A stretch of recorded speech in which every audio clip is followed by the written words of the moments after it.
मासु र अचार नभई खाना नरुच्नेहरूको लागि चाहिँ यो एकदमै दामी मासुको अचारको रेसिपी सेयर गर्दैछु आज।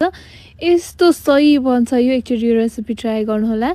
1 केजी बोनलेस चिकनमा थोरै नुन, आधा चम्चा जति नुन र थोरै बेसार हालेर मजाले मोल्ने र आधा घन्टा जति यतिकै छोडिदिने र एउटा प्यानमा चाहिँ चाहिने जति खुर्सानी हालेर हल्का तताइसकेपछि त्यसलाई पनि निकाल्ने र सेम प्यानमा 2 चम्चा तोरी, 1 चम्चा सौफ, 2 चम्चा जिराको सिड, 1 चम्चा टिमुर, 5 वटा जति सुकुमेल, थोरै ल्वाङ र एउटा दालचिनी हाल्ने र मसँग चाहिँ यहाँ मरिच पनि थियो त्यो पनि हाले र 3 चम्चा जति धनियाको सिड पनि हाले।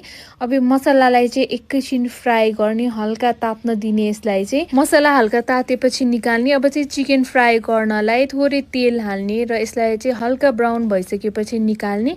धेरै ब्राउन भयो भने चाहिँ फेरि टोक्न साह्रो हुन्छ। यतिको हल्का ब्राउन भएपछि निकाल्ने। सबै चिकनलाई त्यसरी फ्राई गरेँ मैले।